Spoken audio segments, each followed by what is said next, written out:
Palabra de Dios, Hechos 7, 1 al 2. El sumo sacerdote dijo entonces: ¿Es esto así? Y él dijo: Varones, hermanos y padres, oíd. El Dios de la gloria apareció a nuestro padre Abraham estando en Mesopotamia, antes que morase en Harán. Amén. Vamos a orar. Padre Dios, te damos muchas gracias, Señor, por esta mañana en la que nos permites estudiar tu palabra. Te damos gracias por tu amor y por tu misericordia, que es la que hoy nos permite estar aquí. Te damos gracias, Señor, porque si no fuera por tu palabra, ¿cómo podríamos conocerte? Y si no fuera por el Espíritu Santo, ¿cómo podríamos entender tu palabra? Pero el día de hoy, Padre, por tu gracia, podemos conocerte. Padre Dios, permítenos conocerte a ti, al único Dios vivo y verdadero. Y te pedimos, Señor, que también nos permitas conocer a tu Hijo, a quien has enviado. Padre, ayúdanos a glorificarte, a honrarte como tú te lo mereces. Que la honra y la gloria y la alabanza sean únicamente para ti. Oramos en el nombre de Jesús. Amén. Bueno, hermanos, recordemos que la última vez que hablamos acerca de Esteban, quedamos en que había sido arrestado por el cargo de blasfemia, ¿cierto? Él había sido, habíamos hablado en Hechos 6 de cómo Esteban, este diácono, había sido acusado falsamente y había sido arrestado por el cargo de blasfemia. Recordemos que existen o existían tres maneras de ser acusado por blasfemia en esa época. ¿Cuáles eran las causales, digámoslo así? Primero, hablar o actuar en contra de Dios. Segundo, hablar o actuar en contra del templo. Y tercero, hablar o actuar en contra de Moisés y la ley. ¿Listo? Entonces, vemos esas tres causales: hablar o actuar en contra de Dios, en contra del templo o en contra de Moisés y la ley. Esas son las tres causales por las cuales una persona podía ser acusada de blasfemia.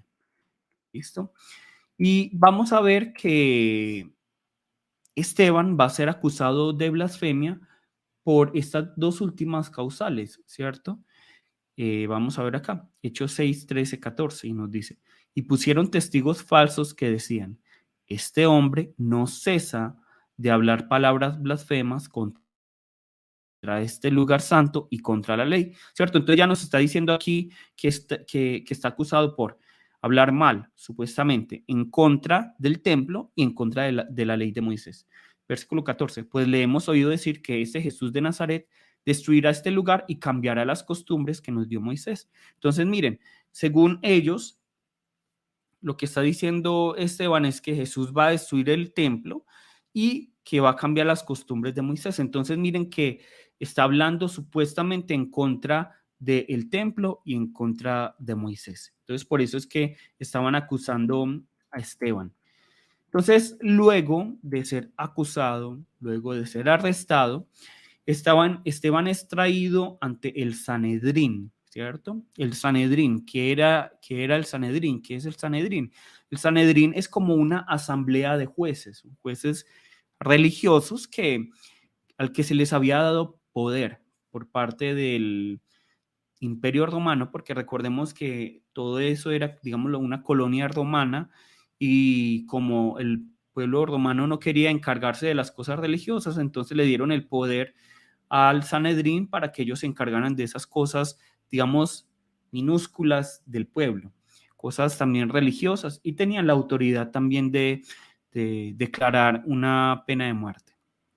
Entonces, vemos esta asamblea y esa asamblea, este Sanedrín, este grupo de personas tenían mucho poder en esa región, político, religioso, y utilizaban muchas artimañas para hacer que aquel que era totalmente inocente se declarara culpable. Es decir, una persona que era totalmente inocente podía decir: ah, sí, ¿será que yo sí soy culpable? O sea, eran de tal manera su forma de hablar, su forma de juzgar, su forma de hacer artimañas, que incluso el más inocente podía decir que era culpable. Ellos podían mover los hilos para que todo fuera a su favor. o según sus políticas. Entonces, cualquier persona que se presentara ante ellos temblaba de temor, temblaba de miedo, pero nosotros vamos a ver aquí que Esteban estaba lleno de valentía, estaba lleno de esperanza, estaba lleno de gozo por dar defensa, ¿cierto? Y es aquí donde hoy vamos a descubrir la última predicación de Esteban y la primera que nosotros escuchamos, pero es la última predicación de Esteban y vamos a ver que es una predicación en la que él va a dar una defensa, pero no de sí mismo, no una defensa, no es como voy a dar excusas para ver si me salvo de esta, todo lo contrario. Él está dando defensa de la esperanza que lo mueve, de la esperanza que hay en él, de la esperanza en Cristo Jesús. Él está dando defensa de la fe, le está dando apología, eso se llama apología. ¿Listo?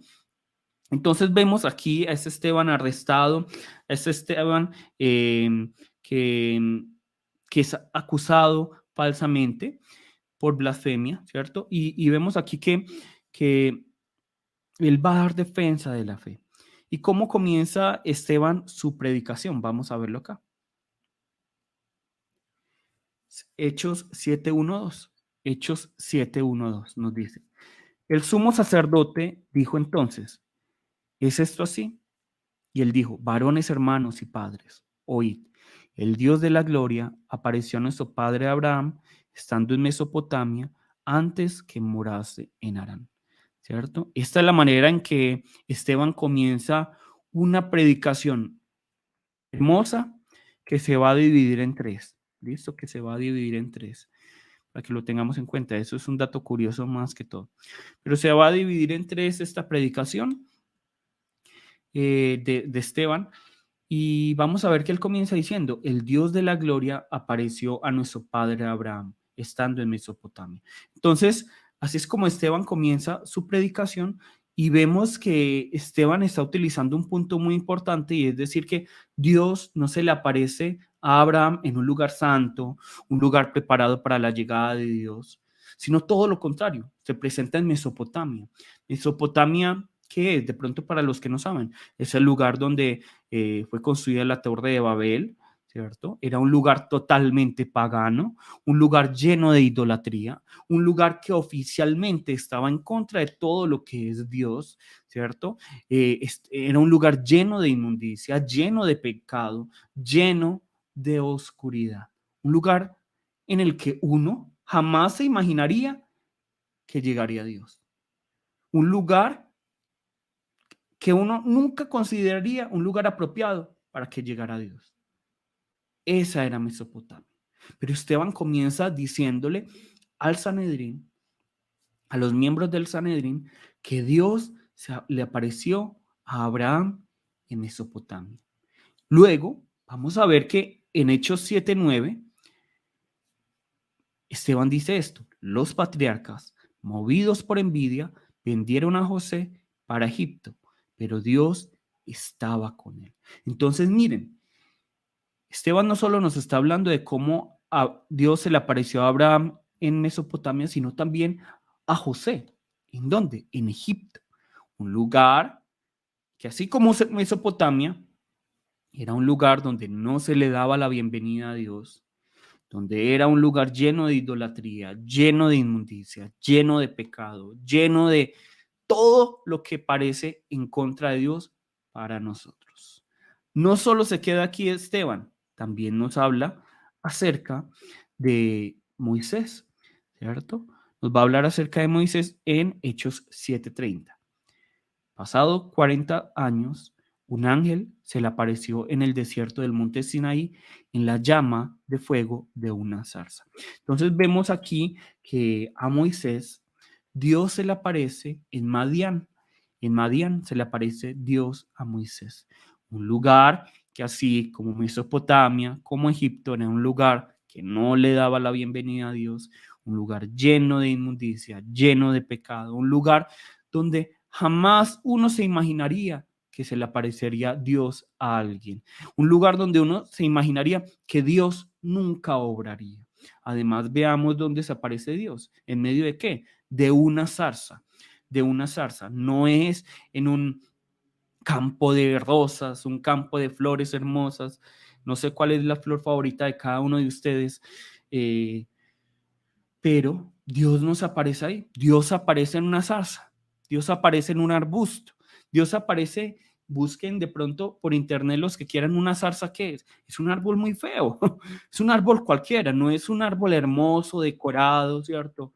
No, y uno se imaginaría, no, Dios, siendo el Dios todopoderoso, Dios, el Dios grande, debería parecerse al menos en un campo de flores hermosas. No, no pensamos eso. Es que si es para Dios es lo mejor. Entonces, el mejor lugar, el lugar más santo, el lugar más limpio, el lugar más preparado, donde no haya nada de inmundicia, donde no haya nada de pecado, donde no haya ninguna idolatría y en un campo de flores. Allí es donde Dios se debería aparecer. Pero Esteban nos está diciendo que Dios, y así es como él comienza su predicación, que Dios se le apareció a Abraham, se le apareció a José y se le apareció a Moisés en los lugares menos, más inesperados, en los lugares donde menos se le da la bienvenida a Dios, en los lugares más llenos de pecado, de inmundicia, de idolatría, lugares paganos totalmente, en Mesopotamia, en Egipto y en Madián. Allí se presentó Dios, allí obró Dios. De hecho, veamos lo que nos dice, lo que nos dijo Esteban acerca de José. Dios estuvo con José. Dios estuvo con él.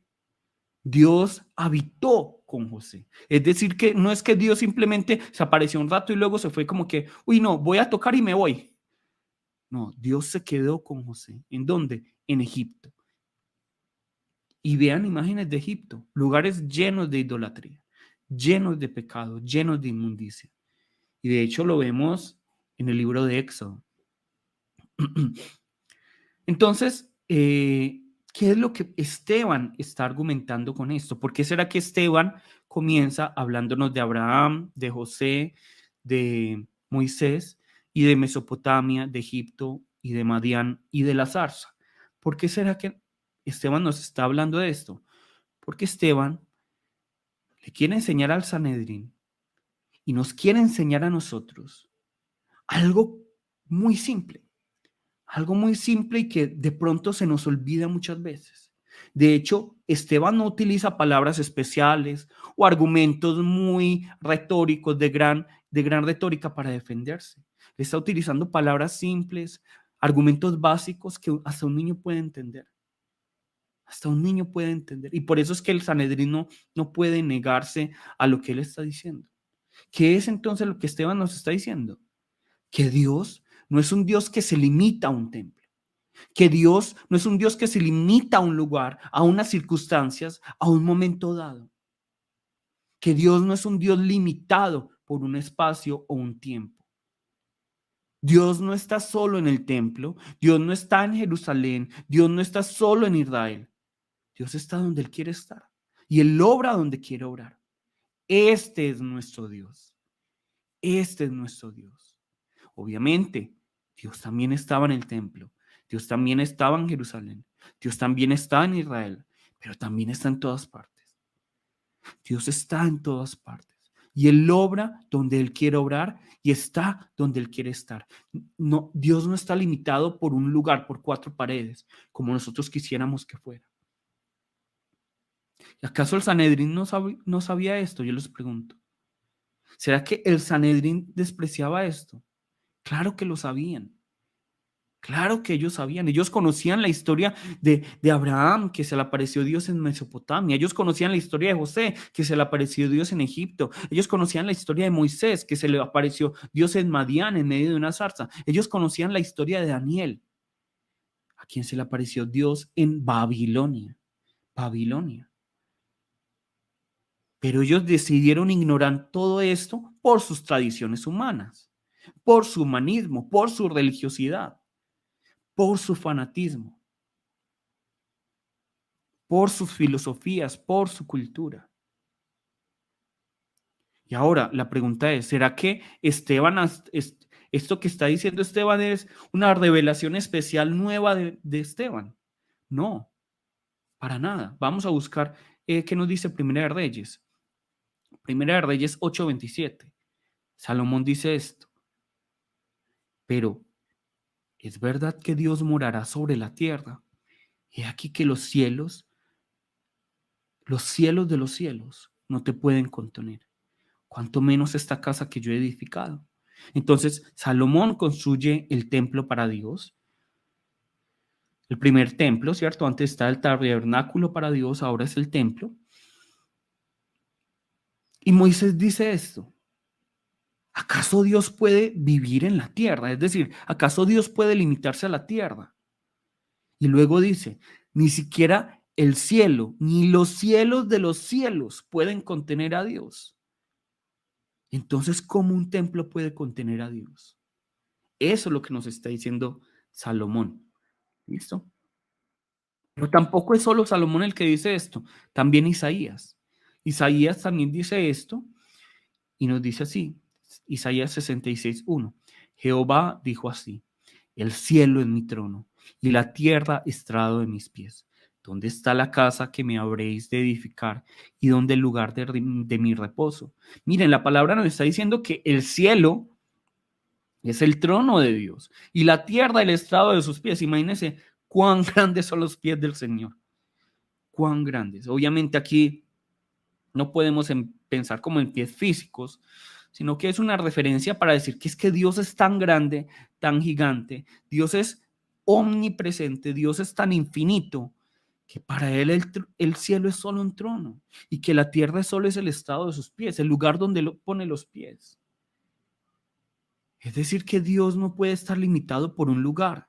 Y aquí están el Sanedrín acusando a Esteban de que él está blasfemando el templo, porque está diciendo, porque ellos quieren que Dios esté limitado a un templo, a un lugar, a una Jerusalén, a un Israel. Pero la palabra está diciendo muy claramente que Dios va más allá.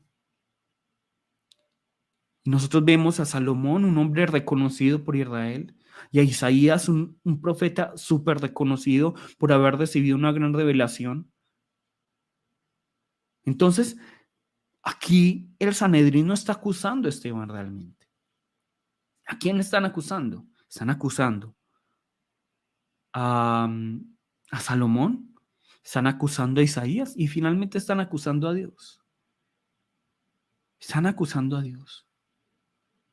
Nosotros vemos es que el Sanedrín supuestamente obra para Dios, supuestamente enseña acerca de Dios, pero están acusando y matando a los profetas de Dios y finalmente están en contra de Dios. Y lamentablemente no es que ellos no lo sepan, ellos sí sabían todo esto, ellos sabían todo, ellos conocían el Antiguo Testamento mejor que nosotros y sin embargo decidieron engañarse a sí mismos. Pero la pregunta está, ¿por qué se concentran tanto ellos en el templo? Si ellos sabían tanto todo el Antiguo Testamento, ¿por qué decidieron concentrarse en el templo? Ellos sabían que Esteban tenía toda la razón. Ellos sabían todo lo que habían dicho los profetas, pero ¿por qué eran tan tercos? ¿Por qué estaban tan encerrados en sus ideas? Y aquí es donde tenemos que ir al segundo mandamiento de Dios. Nos dice Éxodo 24. Éxodo 24. No te harás imagen ni ninguna semejanza de lo que esté arriba en el cielo, ni abajo en la tierra, ni en las aguas debajo de la tierra. Este mandamiento nos está diciendo Dios que no podemos hacer imagen de Él, ¿cierto? Que no podemos hacer ninguna imagen de Él. Es decir, es que yo me imagino a Dios con barba, entonces voy a hacer una estatua de Él. No, eso es lo que Dios nos dice que no debemos hacer. Pero así también con todas las criaturas, ¿cierto? No podemos hacer imágenes de las criaturas para adorarlas. Pero nosotros vemos entonces que todos los dioses en este mundo, todos los dioses de este mundo tienen una imagen, ¿cierto? Si nosotros vemos, por ejemplo, a los dioses de la India, a los dioses egipcios, a los dioses griegos, Vamos a ver que ellos tienen sus imágenes. Pero el único Dios verdadero dice, no van a ser imagen de mí. No van a crear imagen de mí. Y lo dice con firmeza. Pero entonces la pregunta es, ¿por qué será que Dios no permite que hagamos imagen de Él si todos los otros dioses tienen? ¿Cierto? ¿Por qué será que no lo permite? ¿Por qué será que es tan firme en este mandamiento? De hecho, miren que es el segundo mandamiento, lo vemos aquí. Pero vamos a voltear la pregunta para que lo entendamos mejor. Más bien, ¿por qué será que los humanos queremos hacer imagen de dioses? ¿Por qué será que los seres humanos queremos tener imágenes de dioses? De esa manera podemos entender la pregunta. De esa manera podemos tener respuesta a lo que primero nos preguntábamos. ¿Por qué será que nosotros como seres humanos queremos tener imágenes para guardar en nuestra billetera, en nuestra mochila, poner en nuestros carros? ¿Por qué? ¿Por qué será que, por ejemplo, en el catolicismo se necesita esa imagen de esos santos? Que para ponerlo en el espejo, para ponerlo en el carro, para ir a pararse frente a esas imágenes. ¿Para qué? Eso es por la ansiedad que tiene el hombre. Es la ansiedad, es el carácter del ser humano, es el orgullo del ser humano. El hombre no quiere un Dios invisible. El hombre quiere dioses visibles. Dioses que pueda tener a la mano. Dioses que pueda tocar. Porque solo así puede encontrar descanso. Solo de esta manera. Porque nosotros como seres humanos somos una masa de miedo, de ansiedad.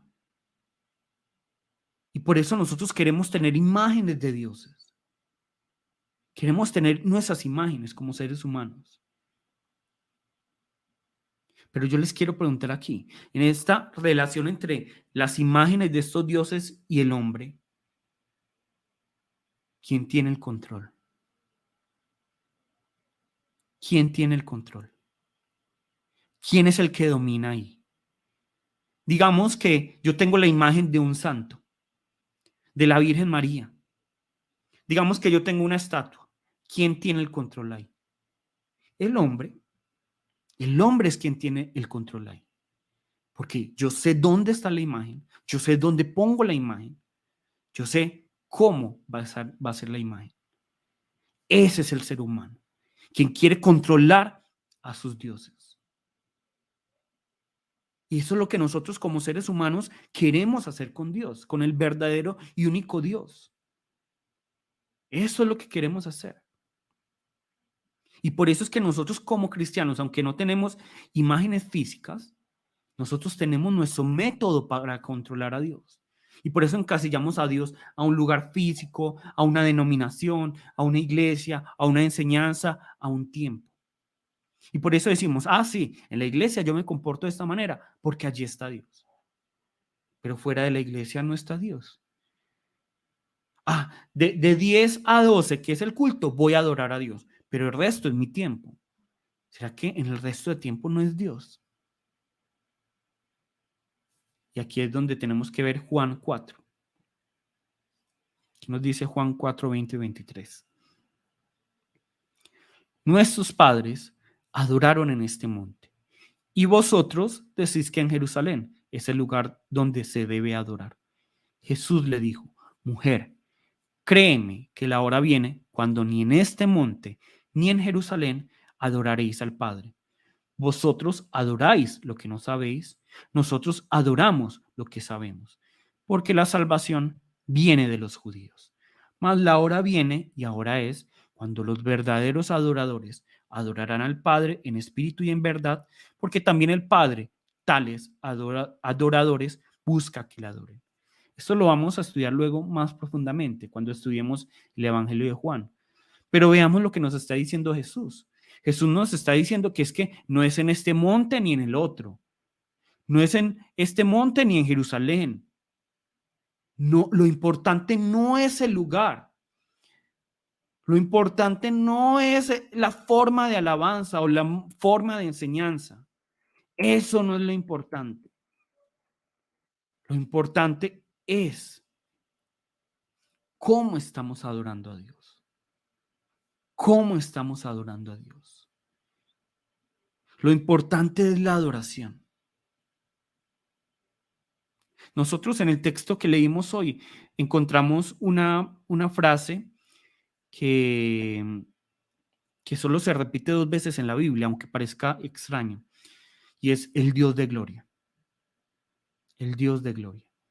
Y vamos a verlo en Hechos 7:2 y nos dice así. Y él dijo, varones hermanos y padres, oíd, el Dios de la gloria apareció a nuestro padre Abraham estando en Mesopotamia antes que morase en Harán. El Dios de la gloria. El Dios de la gloria. Y luego nos dice en Salmos 29:3, voz de Jehová sobre las aguas, truena el Dios de gloria. Jehová sobre las muchas aguas. Solo aparecen 2 veces en la Biblia esto. El Dios de gloria.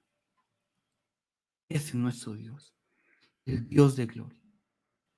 Y es una frase muy importante. Y aquí nos está diciendo que toda la gloria le pertenece exclusivamente a Dios. Que nadie es merecedor de la gloria, únicamente Dios. Únicamente Dios. No hay criatura en este mundo. No hay criatura que exista y que no exista que tenga el derecho, al menos un poco, de recibir la gloria que le pertenece a Dios. Nadie. Toda la gloria es de Dios y está en Dios. Toda la gloria. Toda la gloria. Vamos ahora a buscar Isaías 43. 43:21. Este pueblo he creado para mí, mis alabanzas publicará. Entonces vemos aquí que si nosotros realmente nos consideramos el pueblo de Dios, debemos entender que nosotros hemos sido creados para adorar a Dios. Nosotros hemos sido creados para adorar a Dios. El objetivo de nuestra vida es adorar a Dios. Es adorar a Dios. Entonces, nosotros no estamos llamados a adorar a Dios solo en la iglesia o en un lugar o un momento específicos, sino estamos llamados y fuimos creados para adorar a Dios en todas las áreas de nuestra vida.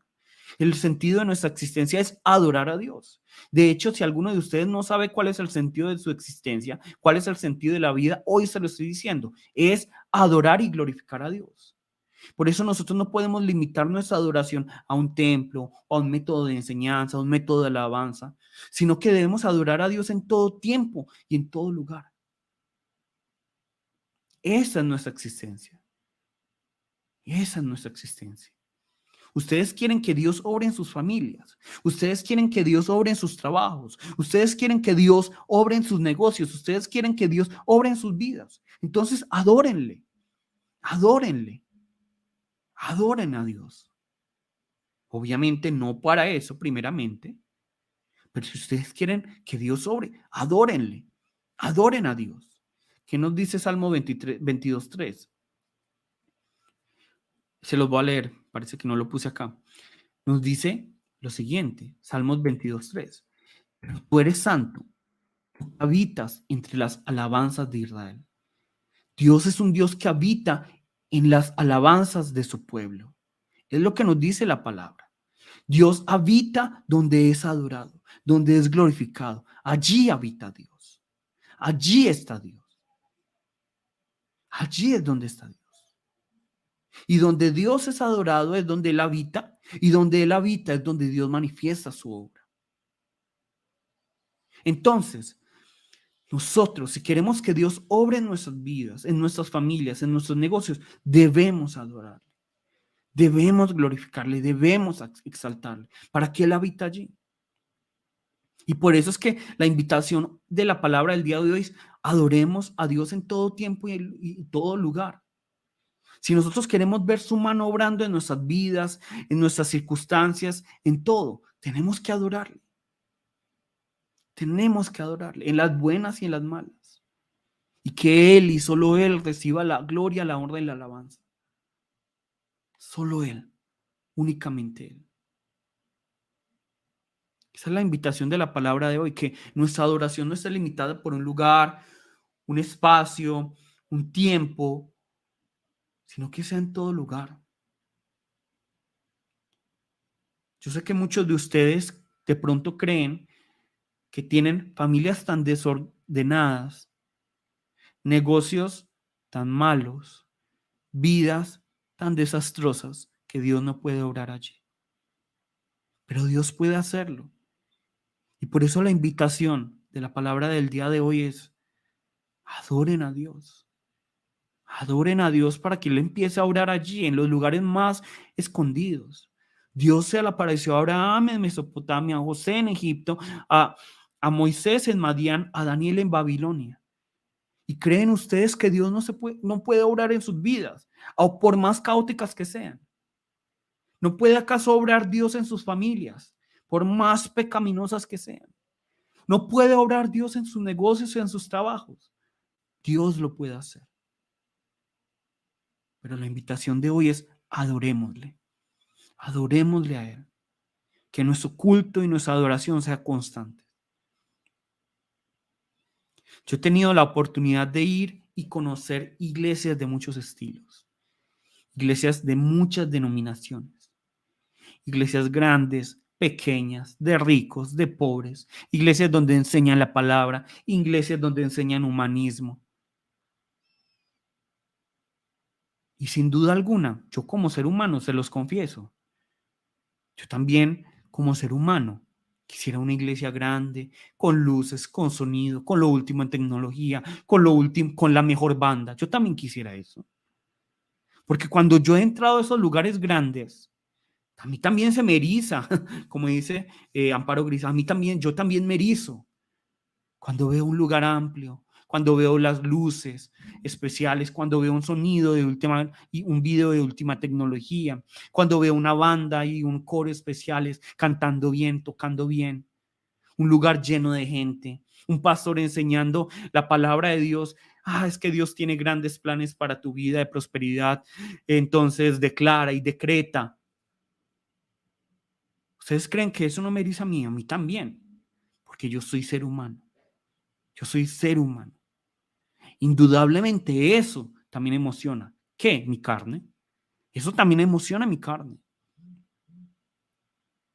Pero la verdad, pero la verdad es que no podemos decir que porque está todo eso significa que Dios está allí.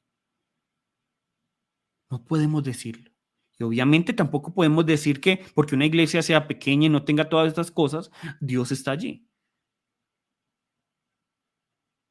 Pero nosotros tenemos la idea generalmente, los seres humanos, que Dios está orando en esos lugares donde es una iglesia grande, donde hay una gran música, un gran video. Pensamos eso, que es Dios orando y que la iglesia pequeña, de pronto Dios no está orando tanto, pensamos, como seres humanos. De hecho, en una de esas iglesias grandes que yo fui y el Señor me ha dado la oportunidad de hablar con mucha gente realmente, me decía, bueno, qué bonita es la iglesia tan grande, pero y esa persona trabajaba con la economía de la iglesia. ¿Cuánta plata se gasta solo en la administración? ¿Cuánto dinero se gasta únicamente en la energía? Cuando es un dinero que puede utilizarse para ayudar al necesitado. Cuando es un dinero que se puede utilizar para las misiones. ¿Será que realmente lo que quería Jesús era tener cuando él estaba diciendo, ustedes van a hacer la iglesia, realmente él estaba pensando en un lugar gigante con sonido, con música? ¿Será que realmente estaba soñando con esto? O más bien una iglesia viva que fuera y ayudara al necesitado, que llevara el evangelio a los lugares más recónditos, aunque no fuera tan espectacular. Y aquí es donde ya tenemos que ir concluyendo. ¿Cómo y dónde recibe Dios la gloria? ¿Cómo?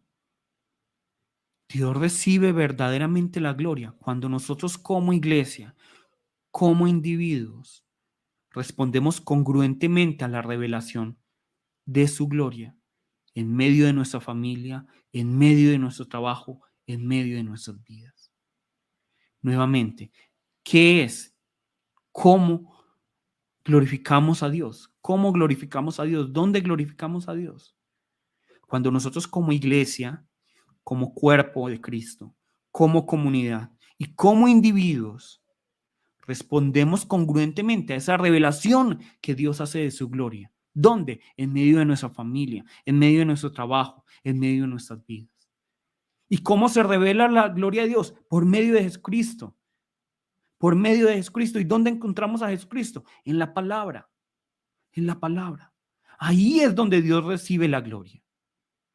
Ahí es donde Dios recibe la gloria. No en esos lugares grandes donde incluso vemos cómo se adultera la palabra para que haya más gente, para que haya más comodidad y donde incluso las alabanzas son más humanistas que teocéntricas, o sea, centradas en Dios. No, ahí no está la gloria de Dios. Esa no es la manera de glorificar a Dios. La manera de glorificar a Dios es cuando nosotros respondemos a la revelación de Dios que es Jesucristo. Cuando nosotros hacemos esto, nuestra alabanza va a ir profundizándose más y más y más, y así nuestro culto y nuestra adoración. Y así Dios se va a ir revelando más y más y más en nuestras vidas. Y va a llegar al punto en el que no importa el lugar, no importa si es en un lugar grande o un lugar pequeño, no importa si es entre ricos o entre pobres, no importa si es una gran alabanza donde todos están afinados o donde todos están desafinados, no importa estas cosas, no importa las luces, no importa el sonido, no importa la gente.